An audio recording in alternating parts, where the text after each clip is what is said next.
Bonjour et bienvenue à vous, chers Anécates, pour votre première guidance de l'année. Donc, avant de démarrer, je vous présente tous mes vœux pour cette année 2024, en espérant que vous réalisiez tout ce que vous souhaitez. Avant de démarrer, donc, c'est une guidance générale. Je rappelle le calcul de l'année personnelle, jour plus mois de naissance plus 8 pour 2024. Donc si vous obtenez 13, ça fait que vous êtes en année 4. Si vous obtenez 31, ça fait que vous êtes en année 4. 22, vous êtes en année 4, puisque au-delà de 9, vous réduisez les deux chiffres que vous trouvez, de sorte que ça ne fasse jamais plus de 9. Euh, votre guidance démarre et est très connotée autour de l'amour, mais avec une certaine prudence. Alors je vous invite aussi à coupler, si vous le souhaitez, les guidances mensuelles avec le numéroscope que j'ai sorti au mois de décembre, que vous retrouvez sur le site lesmotsdetonâme.com, où il y a aussi toutes mes prestations, puisque ça vous permet de vraiment coupler le numéroscope avec les guidances mensuelles, et là ça devient très très complet. Votre mois de janvier, les années 4, les deux cartes que j'ai sorties, c'est Illusion Amour. Donc, vous allez voir la suite, il y a grande prudence au niveau sentimental, de bien regarder où vous mettez les pieds si vous avez rencontré quelqu'un, une personne depuis peu de temps, ou que vous rencontrez une personne sur le mois de janvier.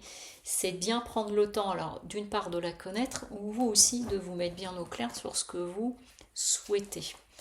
Ce qui m'amène à penser ça, c'est que ici on a un cavalier de coupe. Donc c'est un personnage qui arrive sur son cheval blanc avec sa belle coupe, avec peut-être des belles intentions, mais on est encore dans quelque chose de... C'est un peu plus que les balbutiements, mais en tout cas, il y a cette notion de quelqu'un qui arrive ou qui est arrivé depuis un certain temps, et de bien prendre le temps de voir qui est cette personne, et vous d'être affûté, vous voyez, avec la reine d'épée. La reine d'épée, elle sait où elle va, elle sait ce qu'elle veut, et elle est capable de trancher. J'entends aussi, si vous êtes dans une rencontre, la question que la personne soit vraiment libre par rapport à ça. C'est très très connoté sentimental, hein. J'ai du mal à le regarder autrement par rapport à ça. Ça peut être aussi par rapport à un projet qui vous tient à cœur, et sur lequel vous pouvez vous faire un petit peu des mirages. On peut l'entendre de cette façon-là aussi.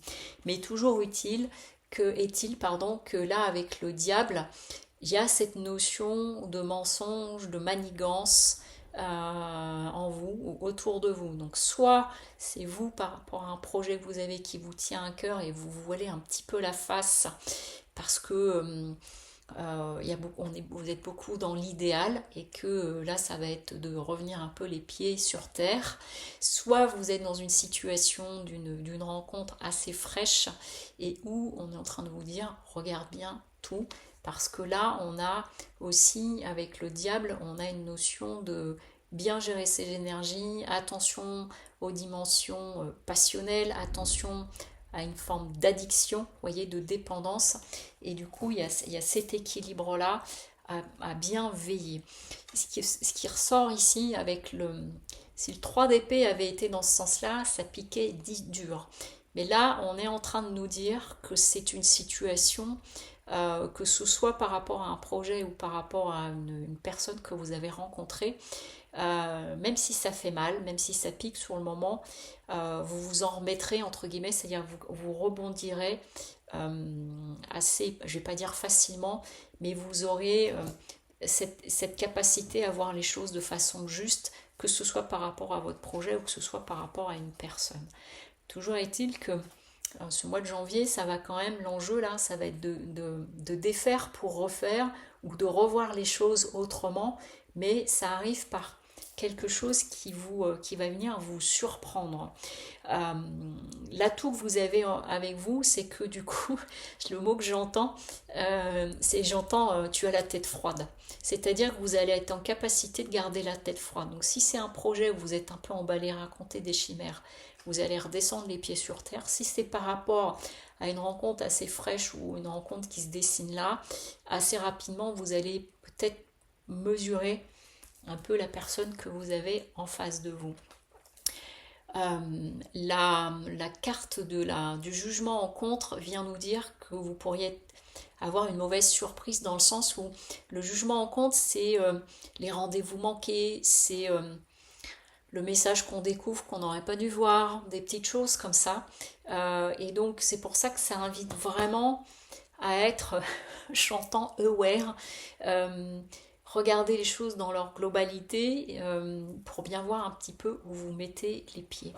Et le conseil, ici avec la carte entreprendre, c'est une carte qui est intéressante en tant que conseil parce que là, tel que je l'entends, c'est que quand on entreprend quelque chose, on est dans le concret, on est dans le réel. On va, je ne sais pas si j'entreprends de ranger ma maison, je me mets à l'œuvre. Si j'entreprends de repeindre une pièce de ma maison, à partir du moment où j'entreprends, ça veut dire que je me lève, que je vais acheter ma peinture et que je me mets à l'œuvre. Et donc on est dans le concret, on est dans les choses concrètes. Et c'est le conseil face à cette partie d'illusion. Donc c'est un bon conseil sur ce mois de janvier. Donc vous voyez comment ça se présente à vous. Mais voilà, soyez attentive et attentifs selon les situations qui se présentent à vous, que ce soit un projet qui vous tenait à cœur et où on n'aurait peut-être pas tout vu ou pas tout dit, ou par rapport à une relation relativement récente, de prendre le temps de bien connaître la personne qui est en face de vous. Voilà. Je vous souhaite une très belle journée et je vous dis à bientôt. Au revoir.